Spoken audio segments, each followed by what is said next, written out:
ఏమన్నా సౌండ్ వస్తే తప్పుగా అనుకోవద్దు, ఎందుకంటే బయట బ్యాండ్ కొడుతున్నారు, దానివల్ల కొద్దిగా డిస్టర్బెన్స్ వస్తుంది. ఇక మనం ఈరోజు ఎపిసోడ్ గురించి మాట్లాడుకునే ముందు, మీరు ఈ బిగ్ బాస్ సీజన్ 9 విన్నర్ ఎవరవుతారు అనుకుంటున్నారో కామెంట్ చేయండి.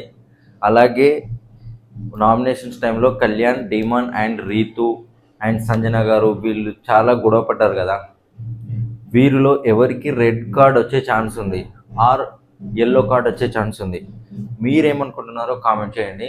ఇంకోటి చెప్తున్నాను, మన ఛానల్ ఫస్ట్ టైం వస్తే ప్లీజ్ సబ్స్క్రైబ్ చేసి సపోర్ట్ చేయండి. ఇలాంటి వీడియోస్ ముందు ముందు మీ దగ్గరికి వస్తూ ఉంటాయి. నేను చేయాలంటే నాకు చాలా ఎంకరేజింగ్గా ఉంటుంది మీ యొక్క సబ్స్క్రిప్షన్.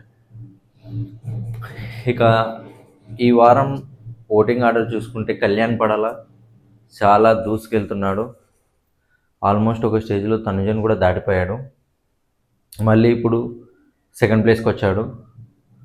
ఇప్పుడు మళ్ళీ తనుజనే ఫస్ట్ ప్లేస్లో ఉంది. కానీ ఫస్ట్ టైం ఈ 80 డేస్లో ఫస్ట్ టైం తనుజ సెకండ్ ప్లేస్కి వచ్చి మళ్ళీ ఫస్ట్ ప్లేస్కి వెళ్ళింది. తనుజని కొట్టడం చాలా కష్టం అనుకున్నారు, కానీ ఆ ఫ్యామిలీ ఎపిసోడ్ ద్వారా కళ్యాణ్కి చాలా అంటే చాలా బూస్ట్ వచ్చింది. మరి ఈ సీజన్ 9 విన్నర్ ఎవరు అవుతారు అనుకుంటున్నారో కామెంట్ చేయండి. ఇక ఈరోజు ఎపిసోడ్ గురించి మాట్లాడుకుంటే ఎక్స్ కంటెస్టెంట్ ప్రేరణ ఎంట్రీ ఇచ్చింది. ప్రేరణ ఎంట్రీతో ఈరోజు ఎపిసోడ్ స్టార్ట్ అయింది. ఆమె రాగానే ఆ పాత వైబ్స్ అన్నీ గుర్తొచ్చాయి. ఆమె వచ్చిన తర్వాత బిగ్ బాస్ టాస్క్ ఇచ్చాడు కెప్టెన్సీ కంటైనర్ కోసము. ఆ టాస్క్లో ఆమె తనుజాని తీసుకుంది ఆమె పోటీరాలుగా. ఈ టాస్క్లో వచ్చేసి ప్రేరణ గారు గెలిచారు. తనుజ ఫ్రాక్షన్ ఆఫ్ సెకండ్లో మిస్ చేసుకుంది ఛాన్స్ను. కొద్దిగా లక్ తన వైపు కలిసి రాలేదు. ప్రేరణ గారు అయితే విన్ అయ్యారు ఆ గేమ్లో. ప్రేరణ గారు విన్న తర్వాత ఇక తనుజ కంటెండర్ నుంచి తప్పుకోవాల్సి వచ్చింది. ఇక దాని తర్వాత వచ్చింది మన దేత్తడి హారిక. హారిక రాగానే మై మోస్ట్ ఫేవరెట్ సీజన్ 4 గుర్తొచ్చింది. హారిక అంటే సీజన్ 4. హారికతో ఇల్లు వైబే మారిపోయింది చెప్పాలంటే. చాలా అంటే చాలా బ్యూటిఫుల్గా అనిపించింది. తను కూడా చాలా బ్యూటిఫుల్గా అలరించింది. ఇంటి సభ్యులందరినీ నవ్వించింది. తను రాగానే ఇంటి వైపు మారిపోయింది. తను రాగానే ఒకటి ఫ్రెండ్లీ కామెడీ టాస్క్ పెట్టింది కంటెస్టెంట్స్ అందరికి. మిర్రర్ టాస్క్ పెట్టింది. అందులో కామెడీ జనరేట్ అయింది, టైంపాస్ అయింది, బాగానే అనిపించింది. దాని తర్వాత బిగ్ బాస్ హారిక గారికి కూడా టాస్క్ ఇచ్చారు. హారిక గారు సుమన్ శెట్టి గారిని చూస్ చేసుకుంది.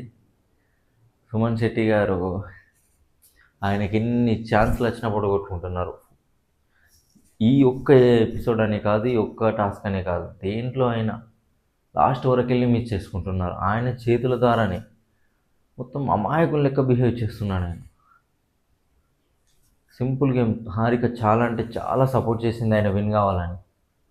ఇంకా మనకు ఈ ఎపిసోడ్లో కట్ చేసేసినా కానీ 2 టైమ్స్ సుమన్ గారి కోసం వెయిట్ చేసింది. ఇంకా మొత్తం లైవ్ ఎపిసోడ్లో ఎంత సపోర్ట్ చేసిందో తనకి. సుమన్ గారు ఓడిపోయారు, హారిక గారు గెలిచారు. సుమన్ గారు కూడా తప్పుకోవాల్సి వచ్చింది.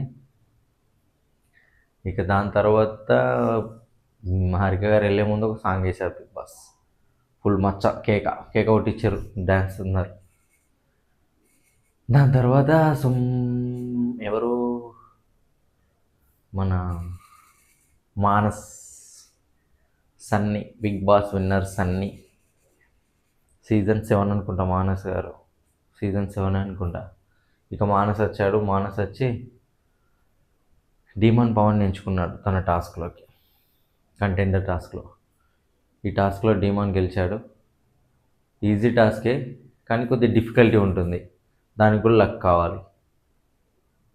బాల్స్ అదొకటి స్టాండ్ ఇస్తారు, దానికి స్టిక్ చేయాలన్నమాట దూరం నుంచి నిలబడి. ఈ టాస్క్లో డీమాన్ గెలిచి డీమాన్ కంటెండర్గా ఎన్నికయ్యారు. కళ్యాణ్ ఇంకా డీమాన్ ఇద్దరు ఇప్పుడు కంటెండర్గా ఎన్నికయ్యారు. మరి ఈ రోజుతో మొత్తం కంటెండర్ టాస్క్లు అయిపోయాయి. విన్ అయింది ఇద్దరే, కళ్యాణ్ అండ్ టీమాన్. వీళ్ళిద్దరే అనుకుంటా. ఎవరన్నా నేను మర్చిపోతే కామెంట్ చేయండి. సంజన గారికి అవకాశం రాలేదు ఆడనీకి.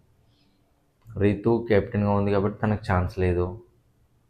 తనుజాకి వచ్చింది, తనుజాలో ఓడిపోయింది. కళ్యాణ్కి వచ్చింది, కళ్యాణ్ గెలిచాడు. భరణి గారికి వచ్చింది, భరణి గారు ఓడిపోయారు. భరణి గారు మన అశ్వత్థామతో ఓడిపోయాడు. భరణి గారు అశ్వత్థామతో ఓడిపోయాడు. ఇప్పుడైతే కంటెండర్గా కెప్టెన్సీ కంటెండర్ టాస్క్కి కళ్యాణ్ అండ్ టీమాన్ ఇద్దరు ఉన్నారు. మరి వీళ్ళిద్దరిలో ఎవరు కెప్టెన్ అవుతారో కామెంట్ చేయండి.